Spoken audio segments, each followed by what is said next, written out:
अस्सलाम वालेकुम।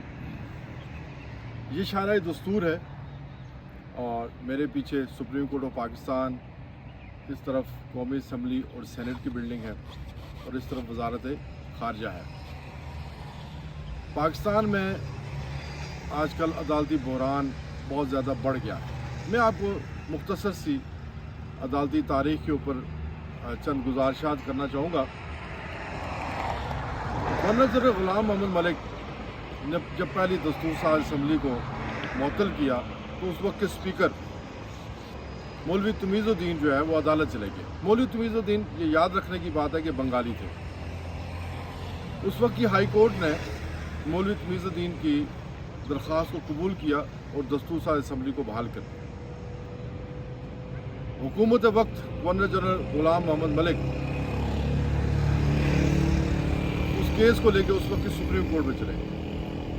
Supreme court में उस वक्त जस्टिस मुनीर सुप्रीम कोर्ट के चीफ जस्टिस थे।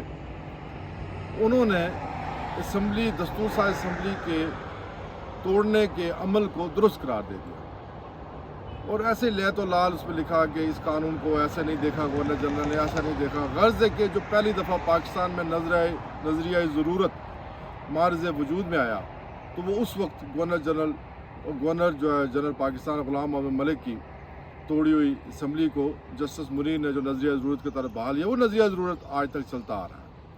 उसके बाद अयूब खान का मार्शल लॉ आया, उसको अदलिया ने दुरुस्त करार दे दिया और उस अमल को मार्शल लॉ को दुरुस्त करार दिया। फिर 10 साल पाकिस्तानी कौम ने अयूब खान का मार्शल लॉ भुगता। उसके बाद आगे आए तो एक जमहूरी हुकूमत 1970 में आई जुल्फ़िकार अली भुट्टो की।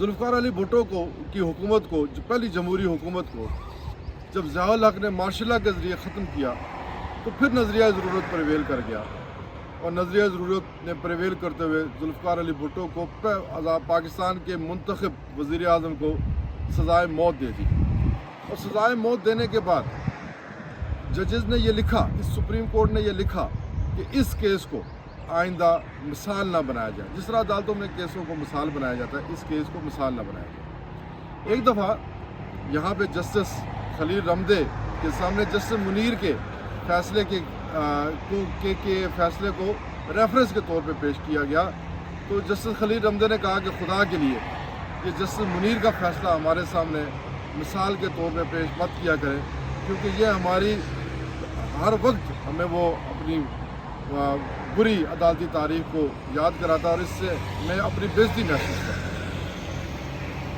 1997 में एक वाक़या हुआ, एक चीफ जस्टिस है सज्जाद अली शाह साहब इसी सुप्रीम कोर्ट के अंदर। जस्टिस सज्जाद अली शाह ने जब फारूक लगारी ने मोहतरमा बेनज़ीर भुट्टो की हुकूमत तोड़ी तो जस्टिस सज्जाद अली शाह ने उसको बिल्कुल जायज़ करार दे दिया। सदर के पास इख्तियार था 58(2)B का, लेकिन 58(2)B इस्तेमाल करने के भी बेशुमार आइनी तरीके थे, लेकिन फारूक लगारी ने बेनज़ीर साहबा की हुकूमत को ख़त्म किया। उसके बाद जस्टिस सज्जाद अली शाह ने मियां नवाज शरीफ की हुकूमत के साथ मत्था लगा लिया, लेकिन मुस्लिम लीग मियां नवाज शरीफ क्योंकि पंजाब के रहने वाले थे और पंजाब के अंदर जो है वो ज़्यादा हमायत थी, चाहे पंजाब के अंदर इस्टेब्लिशमेंट हो, सिविल इस्टेब्लिशमेंट हो, मिलिट्री इस्टेब्लिशमेंट हो, तो पंजाब के अंदर उनको हमायत थी। बेनज़ीर साहिबा सिंध की रहने वाली थी, उनको इतनी हमायत हासिल नहीं। फिर मुस्लिम लीग नून जो है वो एक इस्टेब्लिशमेंट की हमेशा से जमात भी रही है और उसकी उस तरह के मामला नहीं थे जिस तरह पीपल्स पार्टी के साथ मामला। मियां नवाज शरीफ की हुकूमत के खिलाफ जस्टिस सज्जाद अली शाह ने एक महाज जब बना लिया, हुकूमत ख़त्म हो गई, तो मियां नवाज शरीफ की हुकूमत एक 13वीं आइनी तरमीम लाने की कोशिश की, जसारत की। उस 13वीं आइनी तरमीम को यहाँ पे सज्जाद अली शाह ने उसको स्टे दे दिया, हुक्म इम्तनाई जारी कर दिया कि ये 13वीं आइनी तरमीम आप नहीं कर सकते। सदर के इख्तियार जो थे असम्बली को बहाल करने। अदालत के अंदर जजेस के माबैन इख्तलाफ हुआ। जस्टिस सईदुज़्ज़मान सिद्दीकी की क़यादत में जजेस का एक ग्रुप सज्जाद अली शाह साहब के खिलाफ इकट्ठा हुआ। मीनवाइल इसी तरह क्वेटा बेंच से, सुप्रीम कोर्ट के क्वेटा बेंच से सज्जाद अली शाह साहब के खिलाफ फैसला आ गया कि ये चीफ जस्टिस नहीं है और उसकी तायद में पेशावर बेंच से भी फैसला आ गया। यहाँ 10 रुकनी बेंच बैठा जस्टिस सईदुज़्ज़मान सिद्दीकी की सरबराही में انہوں نے جو حکم امتناعی جاری کیا تھا سجاد علی شاہ صاحب نے 13ویں 11ویں آئینی ترمیم کے خلاف، اس کو ختم کر دیا اور سجاد علی شاہ صاحب کو بحیثیت چیف جسٹس بھی فارغ کر دیا۔ پھر آپ نے دیکھا کہ سپریم کورٹ کی طرف مسلم لیگ نون کی حکومت نے ایک لانگ مارچ کیا۔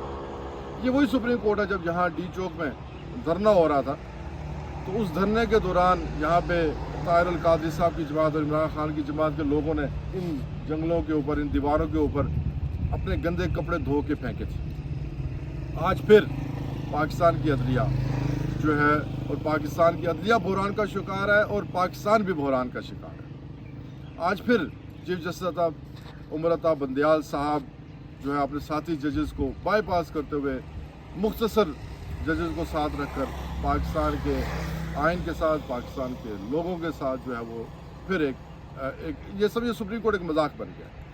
پاکستان کی سیاسی تاریخ جہاں مارشل لاء کی نظر ہوتی رہی، وہاں پہ عدلیہ کی تاریخ بھی مارشل لاء کی نظر ہوتی، لیکن اس دفعہ جو ہے یہ سپریم کورٹ جو پوری طرح تقسیم ہوئی ہے، مجھے لگتا ہے کہ جس طرح جسٹس سجاد علی شاہ صاحب کو ان کے ساتھی ججز نے، اکثریتی ساتھی ججز نے چیف جسٹس کے عہدے سے فارغ کر دیا تھا، اسی طرح مجھے لگتا ہے کہ شاید اسی طرح کا کوئی اقدام یہاں بھی ہو جائے یا ہونے والا ہو۔ لیکن ہماری خواہش ہے کہ آئین اور قانون کی عملداری ہو، پاکستان آگے بڑھے، پاکستان کے ادارے آگے بڑھے، پاکستان کی عوام میں خوشحالی ہے۔ آپ آج دیکھیں کہ ہندوستان کا وزیر اعظم میزائل ٹیکنالوجی کے اوپر بات کر رہا ہے، میزائل اور اسپیس ٹیکنالوجی جو ہے وہ جو بھیج رہا ہے چاند پہ اور مریخ پر، اور پاکستان کے وزیر اعظم جو ہے وہ گلی محلے میں آٹا تقسیم کر رہے ہیں، اور اس میں بھی بڑی بدنظمی ہے، آٹا